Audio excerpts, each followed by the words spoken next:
Hari Senin ini saya akan urus sehingga kita akan mulai running.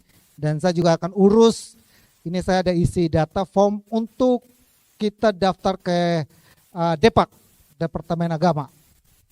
Prosesnya kurang lebih 1 minggu. Saya kemarin formnya udah saya minta, saya akan isi sehingga nanti akan mempermudah kita. Misalnya satu saat kita sewa ruko atau sewa tempat, kita listriknya bisa didapat subsidi dari pemerintah.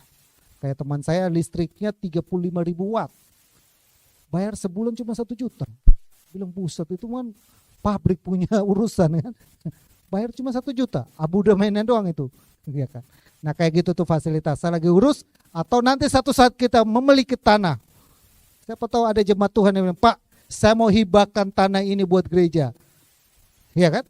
Tidak ada satupun mustahil bagi Tuhan. Amin.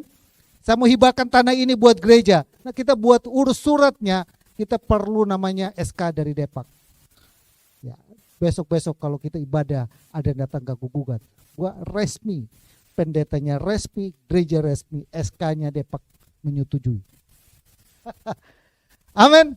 Tuhan itu benar-benar di pihak kita. Saya merasakan bagaimana Tuhan ada di pihak gereja ini. Tuhan terus membela umat Tuhan. Nah, hari ini, saudara yang saya kasih, tema kita adalah tahun ini ada udah next. Hari ini ayatnya di mana? Ayatnya Roma pasal 8 ayat 31. Sebab itu apakah yang akan kita katakan tentang semuanya itu? Jika Allah di pihak kita, siapakah akan melawan kita? Hari ini yang kita bahas next coba. Yang kita bahas adalah ada 4 pilar. Saya ngulangin ini supaya tujuannya gini. Saya ngulangi setiap kali saya khotbah. Saya ngulangi ini supaya Bapak Ibu ingat. Ya, ingat sampai dari Januari sampai Desember itu ingat satu ayat pokok. Roma 8 ayat 31. Tahun kemarin Roma 8 ayat 28. Tahun sebelumnya Mazmur pasal 67 ayat yang kelima. Masih tahu? Tuhan memahkotai tahun-tahun dengan kebaikan.